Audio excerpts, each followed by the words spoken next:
हमारे व्यस्त जीवन में ईश्वर की आवाज़, उपस्थिति ही सामर्थ्य है। ईश्वर की उपस्थिति हमारे जीवन में ईश्वर का सामर्थ्य है और हमारे जीवन में ईश्वर की अनुपस्थिति ही हमारी दुर्बलता है। आज हम इस पर विशेष चिंतन करें। पास्का का छठा रविवार 25 मई 2025।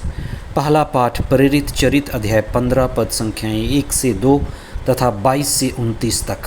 प्रकाशना ग्रंथ अध्याय 21 पद संख्याएं 10 से 14 तथा 22 और 23। संत यूहन्ना का सुसमाचार अध्याय 14 पद संख्याएं 23 से 29 तक। ईश्वर एक है, पर ईश्वर बहुरूपीय है। पिता और पवित्र आत्मा में वह अदृश्य है, लेकिन हमारी मुक्ति को संपन्न करने के लिए वह मनुष्य बना। ईश्वर की उपस्थिति ही हमारा सामर्थ्य है। आज के सुसमाचार में ईसा अपने शिष्यों को बड़ा महत्वपूर्ण बात कहते हैं कि यदि तुम मेरी शिक्षा का पालन करोगे और पिता ईश्वर से प्रेम करोगे, जुड़े रहोगे, तब पिता, मैं और पवित्र आत्मा हम तुम्हारे अंदर अपना घर, अपना निवास स्थान बनाएंगे।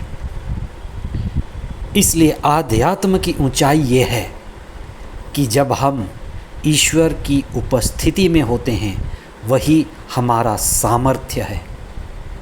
हर एक व्यक्ति एक बर्तन की तरह है, लेकिन यह जानना जरूरी है कि बर्तन सुयोग्य है, योग्य है या अयोग्य है। बर्तन टूटा फूटा तो नहीं है, बर्तन गंदा तो नहीं है।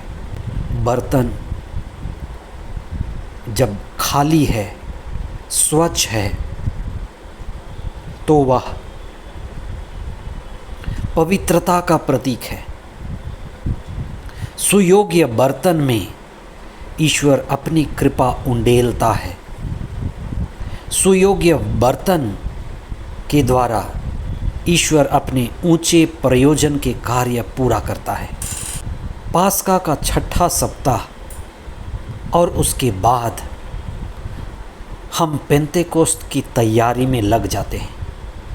आज के सुसमाचार में ईसा अपने शिष्यों को पवित्र आत्मा की शक्ति और सामर्थ्य के बारे, ईसा के जाने और पवित्र आत्मा के आने की बात कहते हैं। यह एक तरह का नेतृत्व परिवर्तन है। आज तक ईसा प्रेरितों को सिखाते आए, संभालते आए, उनके साथ रहे। अब वे अपना कार्य पवित्र आत्मा को सौंप देंगे। हम इस रहस्य को समझने का प्रयत्न करें, पवित्र आत्मा से कृपा मांगें। ईश्वर विभिन्न माध्यमों के द्वारा और विभिन्न रूपों में कार्य करता है। ईश्वर ने ईसा के द्वारा मुक्ति कार्य संपन्न किया और अब ईसा के द्वारा पवित्र आत्मा की अगुवाई, पवित्र आत्मा के नेतृत्व लेने की पारी आई। एक ही ईश्वर है, लेकिन विभिन्न रूपों में, पिता के रूप में, पुत्र के रूप में और पवित्र आत्मा के द्वारा, पवित्र आत्मा के माध्यम से वह कार्य करता है। पास्का के छठे सप्ताह में हमारा दिशा निर्देशन पेंतेकोस्त की तैयारी का आह्वान है। ईश्वर चाहता है कि मनुष्य पवित्र आत्मा का निवास स्थान बने। जैसे आदम प्रारंभ में पवित्र आत्मा द्वारा संचालित था, पवित्र आत्मा द्वारा निर्देशित था, पवित्र आत्मा द्वारा पूर्ण था, ईश्वर मुक्ति विधान के द्वारा प्रभु यीशु के दुख भोग, मृत्यु और पुनरुत्थान के द्वारा पवित्र आत्मा को फिर से मानव जाति में स्थापित करना चाहता है। आज के पहले पाठ में कहा गया है कि विवाद के समय, विवाद के क्षण कैसे ईसा के चेले पवित्र आत्मा को और उन्हें जो उचित जान पड़ा उन्होंने वही किया। यीशु के जाने के बाद भी पवित्र आत्मा की अगुवाई और उनकी उपस्थिति बनी रही। इसलिए पवित्र आत्मा की उपस्थिति ही शिष्यों का सामर्थ्य है। पवित्र आत्मा की अनुपस्थिति शिष्यों की दुर्बलता है। आज के दूसरे पाठ में जो प्रकाशना ग्रंथ का हिस्सा है, प्रकाशना ग्रंथ में कहा गया है कि पुनर्जीवित ईसा नई दुनिया के, स्वर्गिक दुनिया के प्रकाश हैं, स्रोत हैं, केंद्र हैं। इसलिए ईश्वर जो है, पिता है, पुत्र है और पवित्र आत्मा है, और वह मनुष्य के हृदय में निवास करता है। ईश्वर के विभिन्न रूपों और माध्यमों का पता चलता है।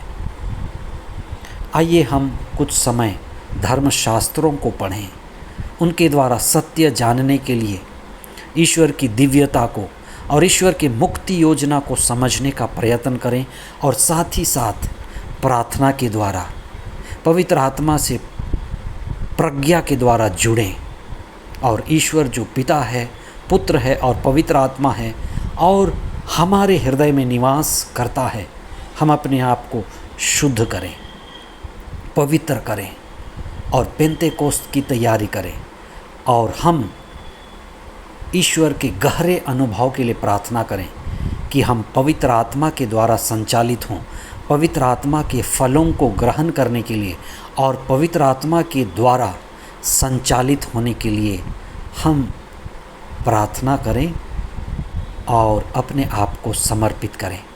पिता, पुत्र और पवित्र आत्मा सभी परिवारों को, सभी मसीही भक्तों को और सभी प्रभु को खोजने वालों को और मानने वालों को, पाने वालों को आशीर्वाद दे। आमीन।